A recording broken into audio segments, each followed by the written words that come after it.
Hello, my name is Dekimbryah and welcome back to my YouTube channel. Today we will be doing my 2024 Book Awards. I don't really have too much to say. There's nothing on the announcement docket, so I'm going to get started. The best book cover goes to Daughter of the Moon Goddess. Look at this. This is absolutely stunning. Ignore the water damage. This is stunning. Look at it.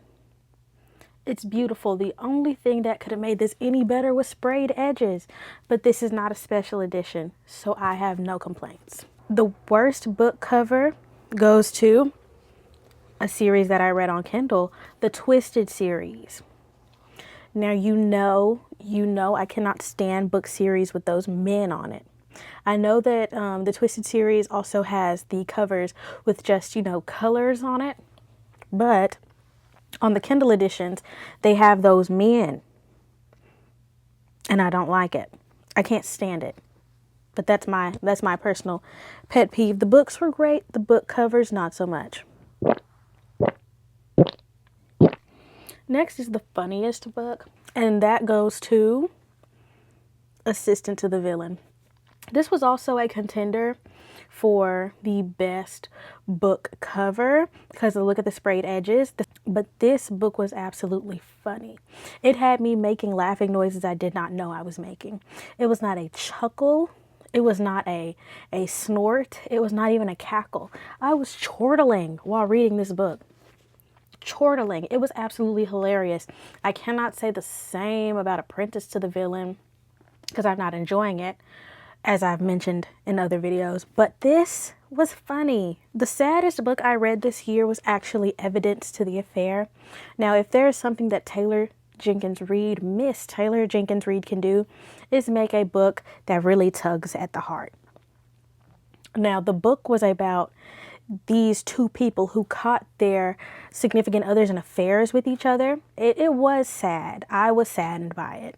And it was a good book. There's nothing Taylor Jenkins Reid has put her pencil to that has turned out bad. The best book boyfriend award goes to none other than Cassian. I absolutely love Cassian. You know I love this book. This big chunky book. I love it. But Cassian, he exhibited so much patience and love for Nesta, some of which at some time she did not deserve, but he always remained the same. I love Cassian. Cassian deserves good things. How can you not love Cassian? The most disappointing read of this year was also a book that I read on Kindle. I had so much hope for this book, seeing as though it was from the Bridgerton series, but An Offer from the Gentleman was kind of bad. It was kind of bad, and of course, you expect a lot going into reading a Bridgerton book because of the work that Shonda Rhimes has done to make sure that the Netflix series is top notch. But nobody told me that the books were kind of sucky.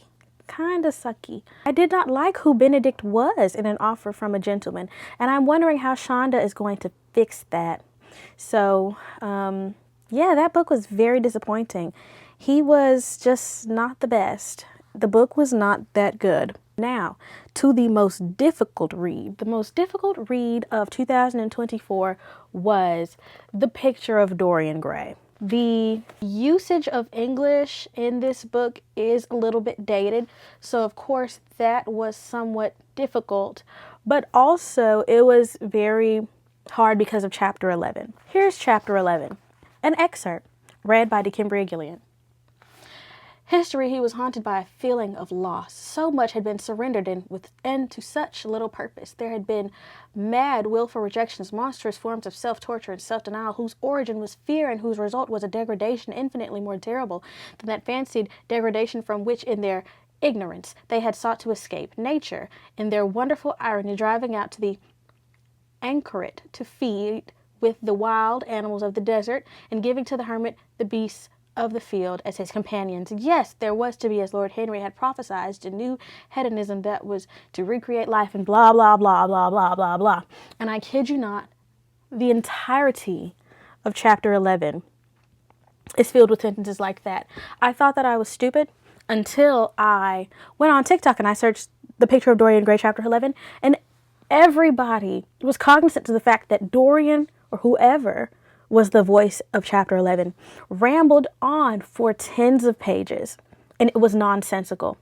I do not know what Oscar Wilde thought that was, because the book is great. The book is great. Oscar Wilde did his big one.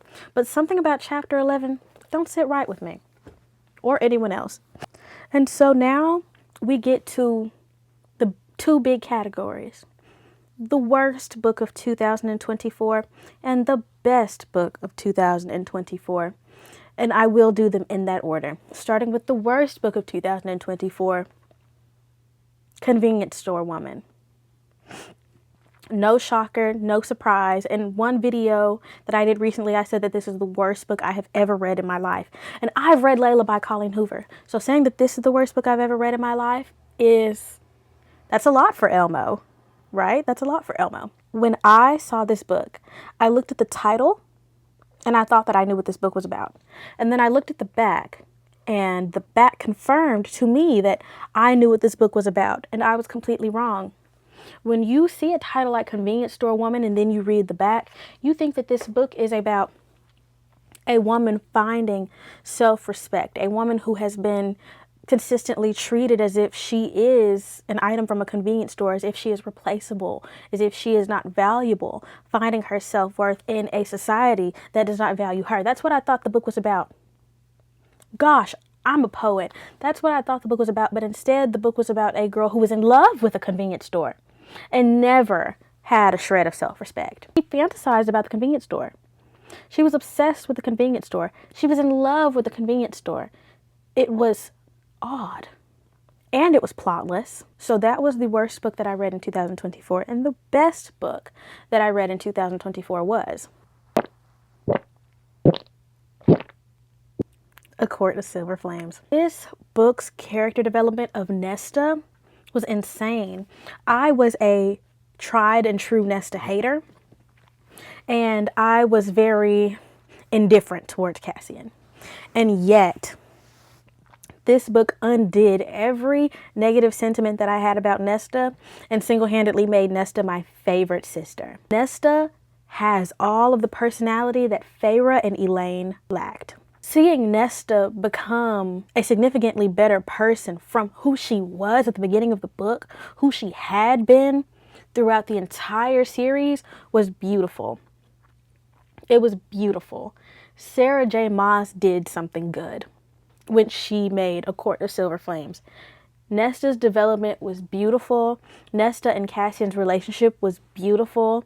Nesta learning how to trust and depend on Cassian, when in all actuality, who Nesta was somebody who could never trust and depend on anybody, because she saw everybody as someone who failed her, was amazing. It was amazing. And once again, Sarah J. Maas created a beautiful world. She sustained a beautiful world. While I do not think that this is the best book in the series, this was the only book in the series that I read in 2024. So by default, this was the best book that I read last year. And it was really good. You know, clap it up for Sarah J. Maas. So I guess that's it. There's really nothing else to talk about for now. So yes, see y'all next time.